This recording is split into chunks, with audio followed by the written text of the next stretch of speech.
বন্ধুরা, আমি একটা ভিডিও নিয়ে চলে এসেছি, একটা বিউটি টিপস।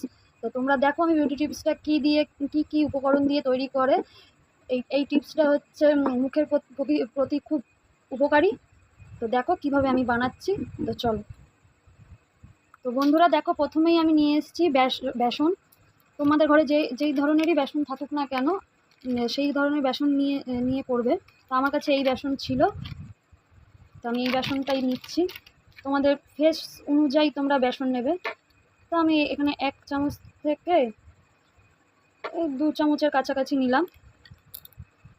তারপরে নিয়ে এসেছি হলুদটা জাস্ট একটুখানি দেবে, বেশি লাগবে না।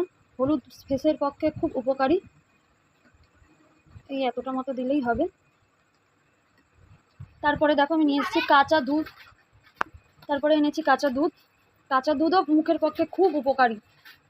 কাঁচা দুধের স্বর, তাই কাঁচা দুধ দিয়ে দিচ্ছি। দেখো এই কাঁচা দুধটা দিয়েই এই প্যাকটাকে গুলবে।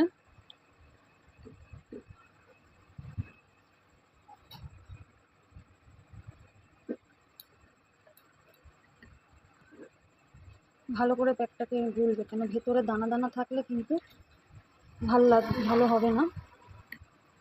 তো চলো দেখো, এরকম মানে একটু গাঢ়ভাবে এটাকে গুলে নেবে। এটা ভালো করে গোলা হয়ে গেলে ডাবর হানির যে মধু হয়, সেই মধু তোমরা যে কোনো মধু নিতে হবে, খাঁটি মধু হলে তো খুবই ভালো হয়।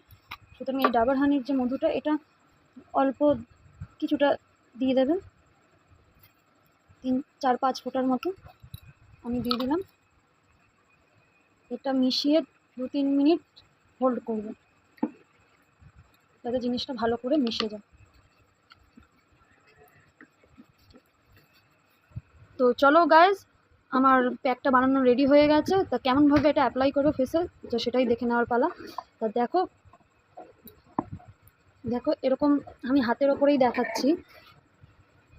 এরকম প্যাকটা নেবে, এমনি করে সার্কুলার মোশনে লাগিয়ে প্যাকটা এরকম লাগায় পুরো মুখে লাগাবে, চোখটাকে বাদ দিয়ে। এটা তোমরা হাতে, পায়ে, গলায় যেখানে খুশি লাগাতে পারো। এই প্যাকটা খুবই উপকারী।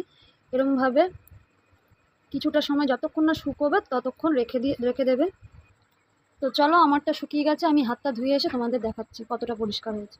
তো চলো দেখো, ধুয়ে এনে দেখাচ্ছি কতটা পরিষ্কার হয়েছে। এইটা রোজ করতে পারলে বা সপ্তাহে 3 দিন কি 4 দিন, যে যেরকম পারবে, তো রোজ করলে খুবই ভালো রেজাল্ট পাবে। তো চলো, এই ভিডিওটা ভালো লাগলে লাইক অ্যান্ড সাবস্ক্রাইব, শেয়ার করতে ভুলো না। টাটা।